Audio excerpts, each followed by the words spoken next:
Tonight on NAIT NewsWatch Extra, we take a look at suggested change in liquor legislation. We do see trends in high-risk lifestyle, alcohol and drug involvement. Increased drug accessibility can affect you at the bar even if you're being careful. I never, ever, ever take drinks from anyone, ever. An Alberta teen travels great distances to help out with a cause worth the effort. I've always been looking for something that's kind of like your calling, some way that you can help out, some way that you can give back. NAIT NewsWatch Extra starts right now. Welcome to NAIT NewsWatch Extra. This week, we're going to be doing things a little bit differently. For the last 10 weeks, we've been bringing you NAIT NewsWatch here in studio. Well, this week, we're going to be showing you some of the news features we've been working on for the last 3 months. Our first story is about a girl who went all the way to Africa to support a charity close to her heart. Megan Greenwood is a recent high school grad from Evansburg, Alberta, who recently embarked on the trip of a lifetime. After hearing the story of 2 girls who went to Africa through an organization called Free the Children, Megan knew it was something she wanted to pursue. They said that it changed everything about who they were and what they wanted to do.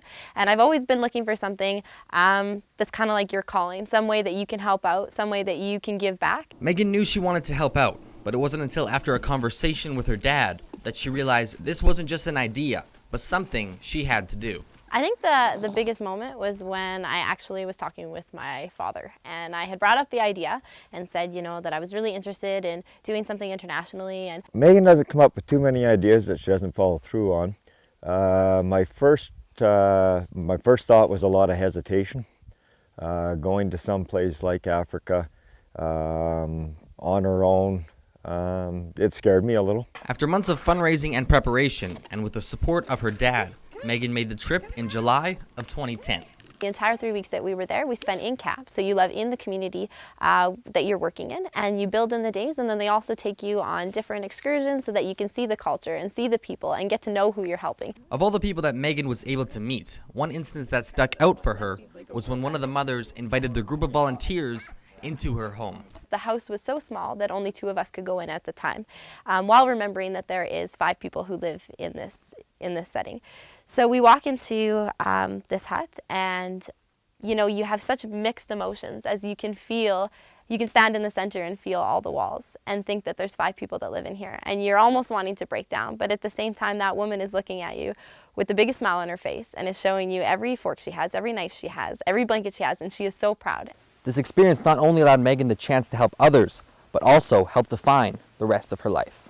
I realized that I wanted to work internationally and locally, doing self-esteem training in youth, whether it be in schools or communities like I went to. Megan continues to raise money for the people in the community she went to, and her dad knows that giving back is something she will always want to do. She raised close to $3,000 again this year to send back to that same community. So it hasn't quit just because she went over and come back.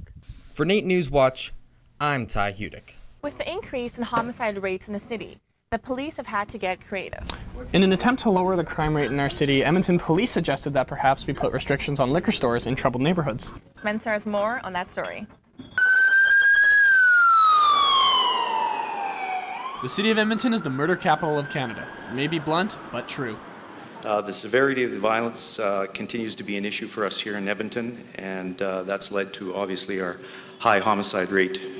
The record number of homicides for Edmonton was 39, but Edmonton has surpassed that with 43 homicides so far this year.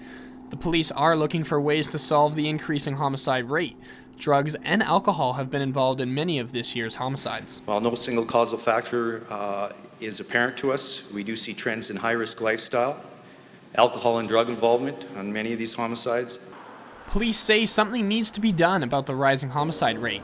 The police force is already being spread too thin. We've taken a lot of resources from other areas in the police service and put them full-time into the homicide unit to help with the high numbers and to move forward. Both government and police are seeking action to curb violence due to alcohol.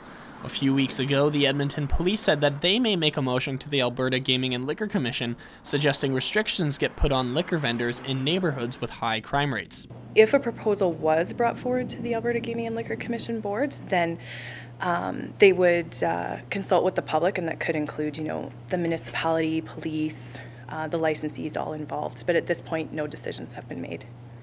If enacted, the law would affect possibly areas such as White Ave, Jasper Ave, and 118th Ave.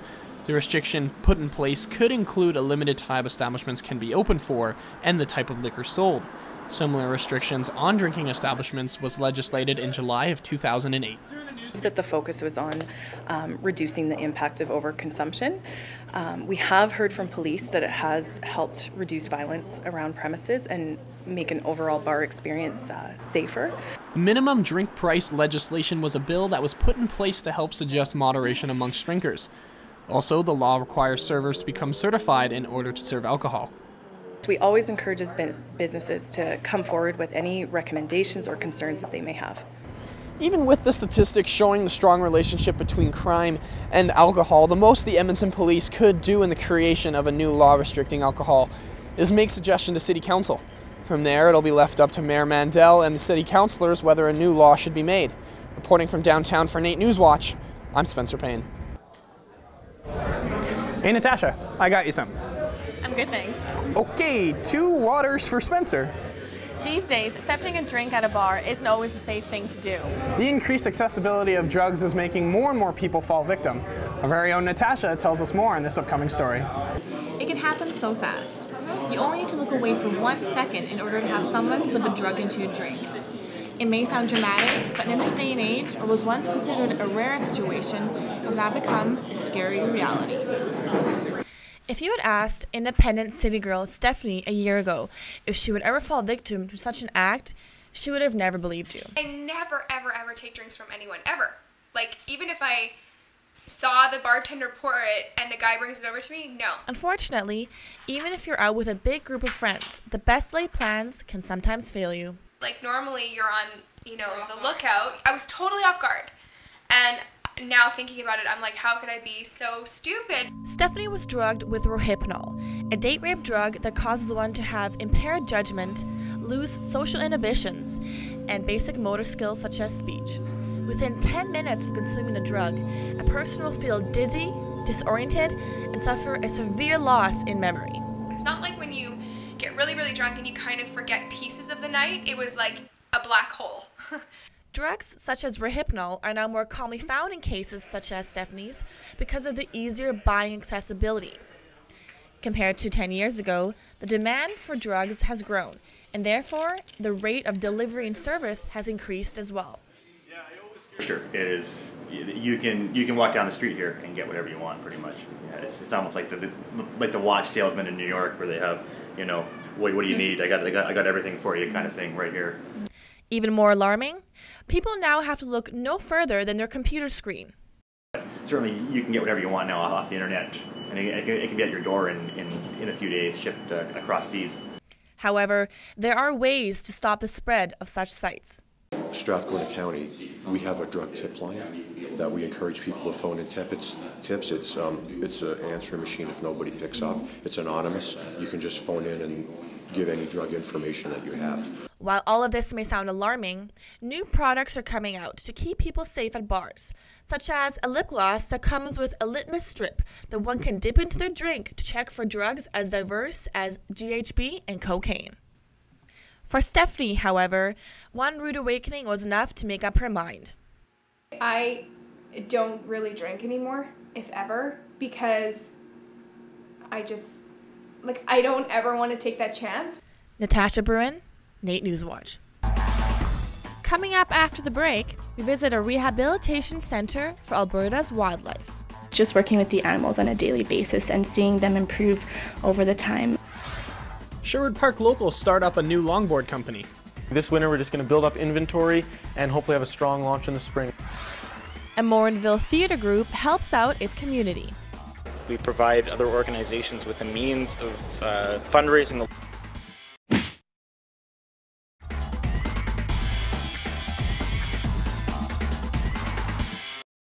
We're here at a skateboard shop, and for those of you who are thinking I'm holding an extremely large skateboard, well, it's actually a longboard. And longboarding as a sport has gained a lot of popularity in the last few years. The next news feature we're going to be looking at is all about an emerging company in a growing market. These locals may have a shop of their own one day. Eve Custer looks at Haste Longboards.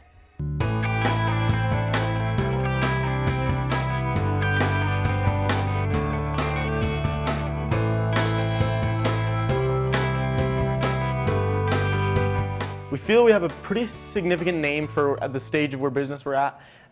Basically this winter we're just going to build up inventory and hopefully have a strong launch in the spring. We're going to try to sell to lots of retail stores over this winter, lots of online sales, and yeah, hopefully this spring it'll go full speed.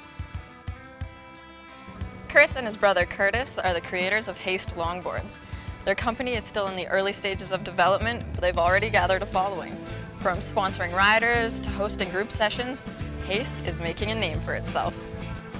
The two brothers started longboarding just 2 years ago, and it wasn't long after that they decided to get into the business. Right now we've been making products for about 2 years. We've had a product we're happy with for about a year. Curtis lives in Vancouver, where he specializes in the graphic design and creative aspects, while Chris can work on the boards from his home in Sherwood Park. He built his own wood press to save on production costs, and they are working on getting their products out there, but are taking their time to ensure a successful launch. As much as we wanted to launch a year ago, get it out there, it was definitely important for us to kind of hold back and test everything ourselves. That's why we're taking so much time right now to make sure it's all perfect. Water testing, delamination testing. To make a board, Chris presses the wood, chooses the graphic and shape, then cuts it out. Each one is made by hand and carefully inspected afterwards. Chris knows firsthand what it's like starting up a business and offers his advice. It's got to be something you're capable of doing, number one, and that you're good at, and yeah, what you're passionate about and you'll stick to even when you're not making any money. They shoot, edit, and appear in many of their own videos, which can be found on YouTube. Their line also includes protective gear, which is always recommended to wear. Many longboarders in the community are supportive of the company's efforts. They've been making a lot of friends in Vancouver and a lot of skate friends that have been kind of spreading the word, and they really like it. They're passionate about the sport and about their company, so I think that they'll do really well. I'd love to see someone I don't know riding a board of mine. That'd be awesome. And just, this is something I love to do, like even all the grunt work, you know, like building a wood press and everything. It was all enjoyable. If I could do that for a living, that'd be awesome. Chris is excited to be making their dream a reality. Eve Custer, NAIT NewsWatch. There's a lot of awareness on shelters for cats and dogs. For instance, this little guy comes from the SPCA. Well, for the wildlife, there's the Wildlife Rehabilitation Center. What they do is they take their sick animals, anything from deer to squirrels, and make them well enough to put them back into the wild. Laura Paulson has more on that story. Michelle Fournier is an animal science student at the University of Alberta. After school, she makes the drive out to the Wagner Natural Area, home to Edmonton's Wildlife Rehabilitation Society. Michelle started as a volunteer here 2 years ago and hasn't looked back since. Now a permanent staff member, she knows that the work the shelter does for Northern Alberta's wildlife is important. Just working with the animals on a daily basis and seeing them improve over the time. It's a really critical time for them. It's very stressful to be in human captivity, and if they're able to survive that as well as survive their initial injuries that they came into the shelter with, then that's an amazing feat. Edmonton's shelter is the only wildlife shelter north of Red Deer in Alberta. They receive over 5,000 calls per year from the public reporting injured animals. A year ago, the center underwent some changes. We moved to this location in August 2010 from a pretty small and somewhat rundown place in Edmonton to this area, which is the Wagner Natural Bog area.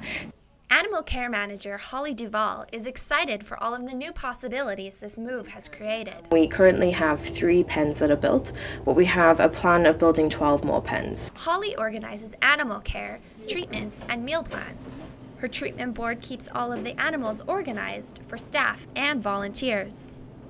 The Wildlife Rehabilitation Center is a non-profit organization that relies heavily on public donations. For it to see the bright future it deserves, it's going to continue to need your support. Michelle and Holly have big dreams for how the center will improve. If all goes as planned, their new waterfowl pond will be up and running this spring.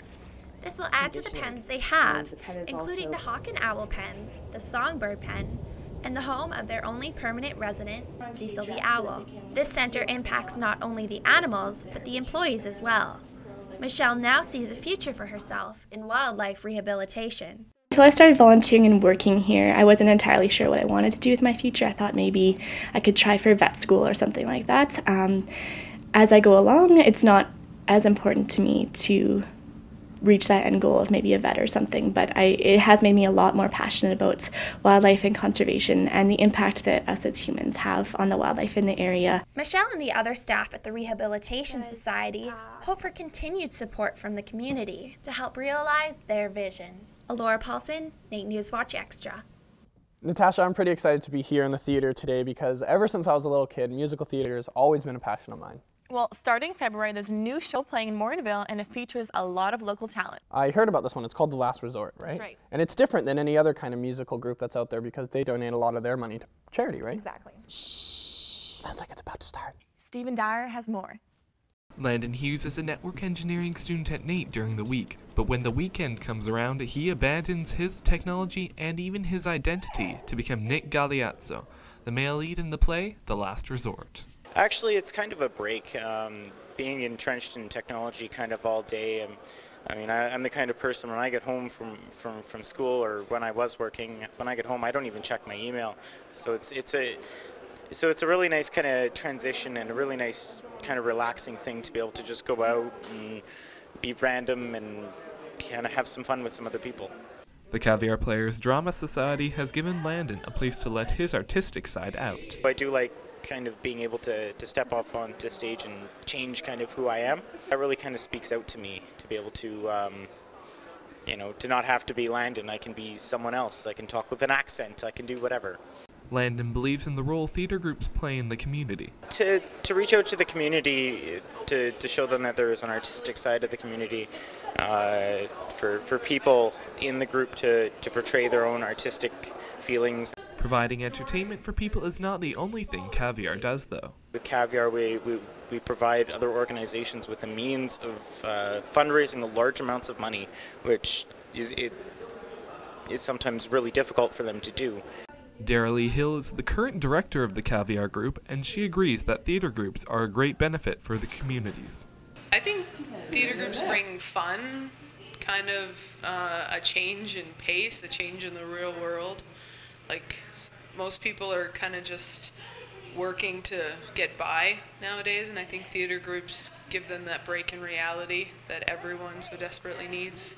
Although she does believe that sometimes a theater group can lose track of what they're supposed to be doing. No, I think sometimes theater groups can lose track of what they're doing, the kind of performance that they're trying to get across. They kind of don't feel the performance, and it kind of feels it doesn't feel fun. It doesn't feel like a break from reality. It just doesn't mesh well.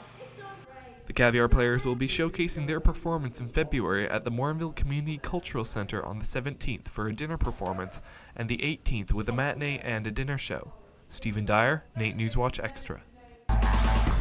Coming up after the break, Edmontonians volunteer their time to make this holiday season bright for everyone. A whole bunch of us volunteered to wrap presents today. And we take a look inside what it takes to run a movie theater. People really make the job enjoyable. This is NAIT NewsWatch. With the snow comes the holiday season. This holiday season, many Edmontonians are giving back to their community. One way to give back is to volunteer for Santa's Anonymous. In fact, some of the volunteers we spoke to say that they're having a ball. Yeah, they are. Natasha, not a snowball. Oh well. Aaron Bazovi has more. Santa's Anonymous started in 1955 by radio station personality Jerry Forbes, who worked for Chet at the time. He gathered his friends and family, and they distributed to approximately 600 children that year. 58 years later, Santa's Anonymous is giving gifts to approximately 25,000 children in Edmonton, but making sure those gifts get to the kids requires a lot of volunteers. We have approximately 3,000 volunteers that put in over 13,000 hours. Mark Bujak is a first-time volunteer at Santa's Anonymous. Him and 16 co-workers spent their day wrapping presents. Where we work, we get to do a volunteer day. So a whole bunch of us volunteered to wrap presents today. Lana Nordland, Executive Director of Santa's Anonymous for 630 CHED, explains that there are a lot of steps that the gifts go through from donation to delivery. We sort them all, make sure they have batteries, make sure they're new, they're age appropriate, etc. And then we wrap them for specific age groups. Once they're wrapped for a specific age group, then we have to bag them for individual families. And after that, they're ready to go come delivery days. If you haven't donated yet and would like to, Santa's Anonymous is accepting donations until December 13th, but they also accept donations all year long. We do have to have time to sort it and wrap it and match it up with something else and get it ready for an individual family. Lana says that most people who volunteer there once will often come again. So it is really a lot of fun, and it's become quite a tradition in the Edmonton area. We have many people that have self-identified themselves as current volunteers and donors that have said that as a child they received a toy and just how much it meant to them to know that somebody cared out there. So it's just a feel-good thing, and it's tradition for a lot of families that it's not Christmas unless they put a new toy in one of the donation bins, or they've come in here and on delivery days with their family, and it's just fantastic to see the city get behind us. This year's delivery days are on December 17th and 18th, and Santa's Anonymous is always looking for people to drive and deliver the presents. It's always the weekend before Christmas, so that is the day that we require the most amount of volunteers. Mark looks forward to coming back next year and spending more time helping out a great charity. This is kind of the charity support. Aaron Bizovi, NAIT NewsWatch Extras. We're here at the TransAlta Art Barns just outside the Westbury Theatre. This is where the Good Women Dance Collective have been focusing their efforts over the last 2 years to create the first ever contemporary showcase. The Good Women support and encourage the arts in Edmonton, especially the Edmonton dance scene. Their latest show features various artists from across the province. Nicole Brown has more. Edmonton dancers Ainsley Hilliard, Alita Nyquist-Schultz, and Allison Town make up the collective artists in the non-profit organization Good Women Dance Collective. Good Women supports the emerging Edmonton dance scene by holding artistic workshops and providing platforms for other dancers to showcase their works. And one of our goals is really to help Edmonton be a sustainable community for all artists, but in particular in the contemporary dance scene, just because that's what we know. Their latest undertaking is Convergence, a contemporary dance showcase. Hilliard hopes by doing these showcases it will reignite a once dying Edmonton dance community. A lot of people that grow up here will go away to Vancouver, Montreal, Toronto, just because of the huge artistic hubs that they are, and so we really wanted to make kind of a conscious effort to commit to Edmonton and to make it as thriving as, say, Montreal, Toronto, or Vancouver is. Another member of the group, Alita Nyquist-Schultz, thinks a lot of it will come from lifting the stigma Edmonton seems to have as an art community. I think it's just really important to recognize that we can create this type of a community here, even if we're a little prairie city and we're isolated. It's not something that has to limit us. All members of Good Women have been working very hard over the past 2 years to ensure Convergence would be able to get off the ground. We volunteer a lot of our time. If we ever do festivals, we'll just bank it and we'll volunteer our time. So it's about 2 years of doing that, as well as some really successful fundraisers that we've had in the past year. It has been a long journey. Nyquist-Schultz remembers the very beginning when she was just joining the group. I just kind of sat in on a few rehearsals, saw some of their performances, and really felt like it was something that was just on the cusp of becoming something really exciting. On top of producing the entire show, the Good Women will also be dancing as well, alongside pieces by Momentum Dance Collective, Rihanna Waddell, and I Dance Edmonton. We do have an artistic piece in Convergence as well, but we are fully self-producing the show and paying for everything and raised all the funds, and yeah, so we're producers as well as presenting. Good Women is hoping to continue to contribute to the growing arts community in Edmonton. Nicole Brown reporting. This is how a theater looks before a movie starts. Now, millions of people will watch a movie each year from these here seats, but what they don't see is what happens behind the scenes. This is the projection room at Galaxy Cinemas. This is where part of the magic happens so that you have an unforgettable movie-going experience. Eve Custer has more on that story. Welcome to Galaxy!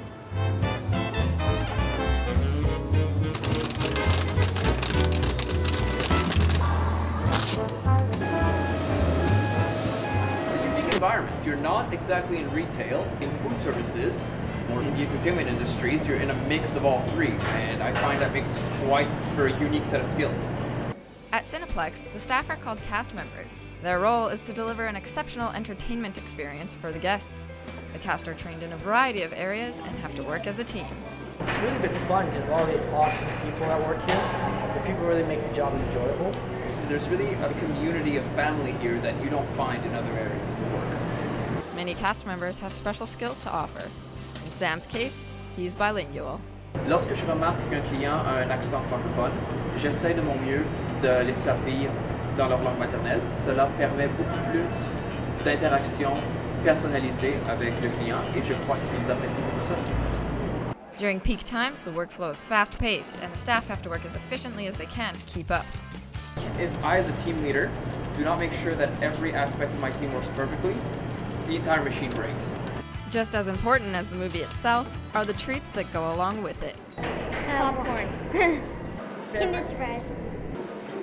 But, like every service industry job, the customers don't always know how stressful the environment can be.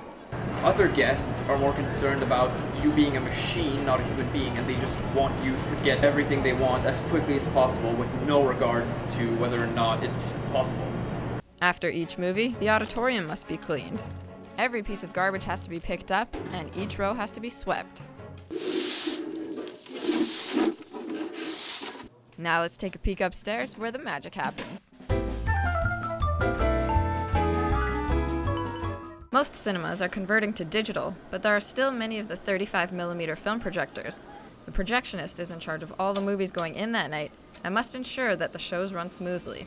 There is quite a lengthy process to threading a film, and you do have to be very careful not to scratch anything, otherwise it ruins the movie experience. When a projectionist does his job well, you do not notice him at all. While working together to deliver excellent service downstairs, what happens on the other side of the glass is just as important. Eve Custer, NAIT NewsWatch. So this brings us to the end of another episode of NAIT NewsWatch this week. This week we had the opportunity to look at a wide array of topics such as potential liquor restrictions in the future. And I found out how much work actually goes into running a local movie theater. And we've had the opportunity to meet some fantastic people in our community over the last 3 months. So thank you for watching tonight. Stay tuned next week for the final episode of NAIT NewsWatch this season. Have a good night.